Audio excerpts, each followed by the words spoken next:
Hey everyone, welcome back to Inside the Cage, where we bring you the latest and exciting updates of UFC. Beneil Dariush, still at risk of getting snubbed for winner of Poirier versus Gaethje, starting from Beneil's point of securing a shot at the lightweight title. Currently, his goal is facing off against former champion Charles Oliveira at UFC 289 on this Saturday night, June 10th, 2023, as the co-main event. The event will be held at Rogers Arena in Vancouver, British Columbia, Canada. In the lightweight division, Islam Makhachev has emerged as an impressive talent with just one loss on his record. He holds the spotlight in the division. Should Dariush come out victorious against Oliveira? Undoubtedly, it will boost his case against Makhachev. I spoke with Hunter Campbell when they rebooked this fight, and that's what they said, that I will be the #1 contender, Dariush told MMA Junkie at the UFC 289 Media Day. They're very honest with me. I called them, and when we speak, it's very clear. Whatever they want with me is very clear. We don't play games. So this is the first time they said, yeah, you're #1 contender if you win this fight. So I just take it at their word. I'll figure out the rest afterward, but right now, take Charles out, and if they say something different, we'll talk about it then. While Dariush is undoubtedly a skilled fighter and deserving of a title shot, the UFC, being a business that relies on ticket sales and PPV buys, often takes star power into consideration when making title fight decisions. Hence, if Dustin Poirier or Justin Gaethje, who are established names in the lightweight division, deliver a spectacular performance and Dariush merely scrapes by with a close decision victory, there's a chance the promotion could prioritize a future title fight between the winner of Poirier versus Gaethje 2 and Makhachev. In fact, the winner of Poirier versus Gaethje 2 will even leave Utah with the BMF belt, a marketing prop for a future title fight, you know.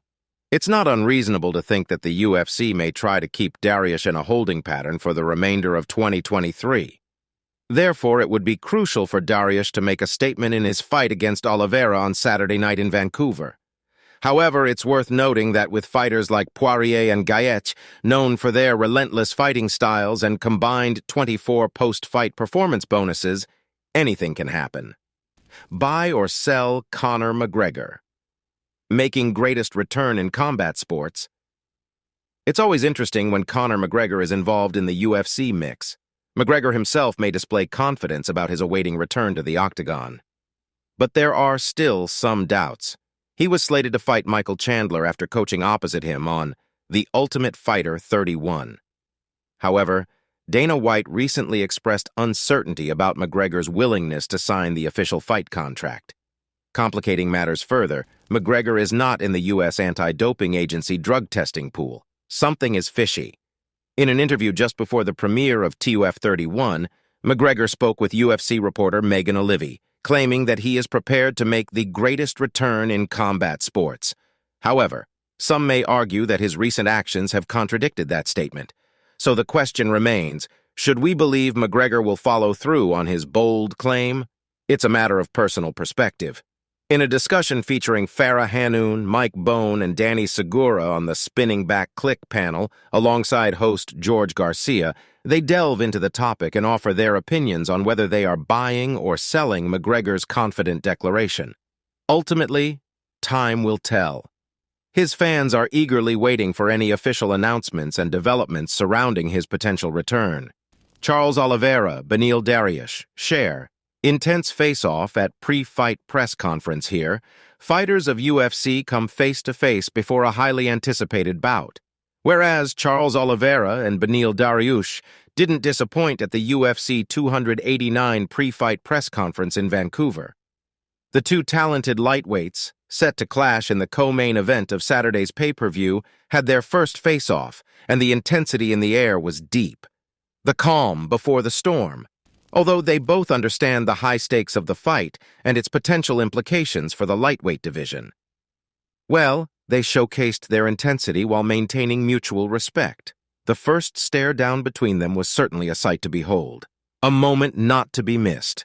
For fans eager to witness the confrontation from the video of their face-off during UFC 289, it captures the energy and anticipation surrounding this thrilling matchup. With so much on the line, both Oliveira and Dariush will undoubtedly bring their A-game on fight night. Jorge Masvidal, dishes on UFC fighter pay. Now, look at the victorious transformation of George, from fighter to promoter. A new chapter unfolds of his life.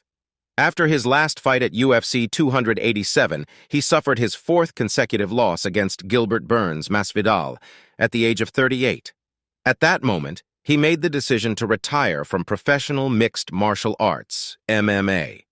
It was his 52nd MMA fight, and his record stands at 35 wins and 17 losses. What made Masvidal unique was that he achieved superstardom later in his career. In 2019, he had an incredible three-fight run that propelled him to one of the sport's biggest names. With impressive knockouts over Darren Till and Ben Askren, followed by winning the Baddest Mother F BMF title against Nate Diaz, Masvidal's star power skyrocketed. Now he is focusing on promoting his own events through Gamebred Fighting Championship, which features both boxing and bare-knuckle MMA. "It's an interesting situation with the UFC," Masvidal said. "The pay's gone up in some areas. In some areas, it's not. I got nothing but good things to say about UFC President Dana White. The relationship wasn't always the best in the beginning, but I got nothing but good stuff to say because he's allowed me to create so much money, so much publicity, marketing, all this stuff. And he's helped me out tremendously. Me personally, I'm biased, so I'm not the right person to ask because I'm like a Dana candidate. I'm also about paying fighters more," he continued. "I know Dana's running a business and he's a great businessman, so can he give out the checks we want as fighters?" That's like a business decision. I've always advocated throughout my career, and even more now that I'm retired. More money for the fighters because it's a effing tough job. You shouldn't be in the top 10 having to effing work at Walmart or something. If you're in the top 15, you should be set that you're making enough money per fight, whether you have sponsors or not, that all your bills are covered.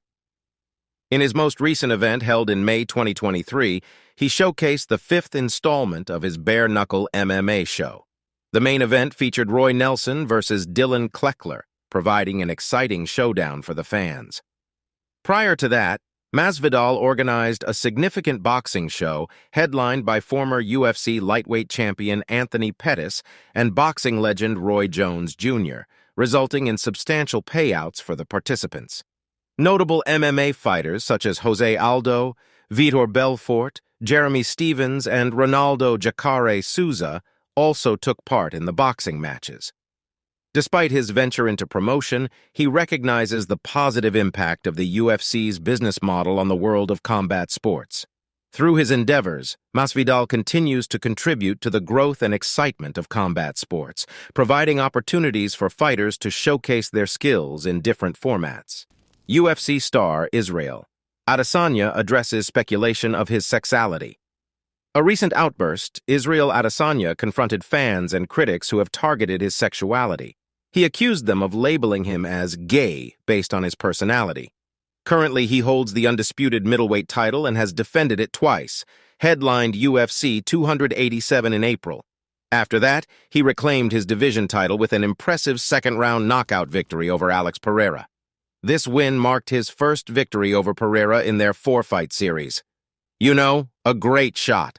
However, UFC President Dana White has confirmed that Adesanya will make his return before the end of the year. The middleweight main card fights at UFC 290 between Robert Whittaker and Dricus du Plessis will determine his next opponent for the championship. Looking ahead, Adesanya has expressed interest in facing South African contender du Plessis, whom he claims to have bested in a previous sparring session. "So we're sparring. I don't know if we did 2 rounds or 1. It's so long ago as well," Israel Adesanya explained. "This is 2014, so long ago. I remember like on the grappling he had me, but on striking I just messed him up." Furthermore, he dismissed rumors about his sexuality, embracing his feminine side and laughing off claims that his manager was his sugar daddy. "We still have a feminine side and a masculine side," Israel Adesanya explained. "I'm in touch with both. This is why online people think I'm gay, or they literally think I'm gay. It's the whole thing. That's my boyfriend, apparently. Ash Belcastro, my manager, I guess. They see me in the cage with him all the time. They're always hugging and sit." All right, guys, that's all for today. Thanks for watching till the end. Remember to give this video a thumbs up and subscribe to our channel to stay updated about our future videos. See you in the next one. Until then, goodbye.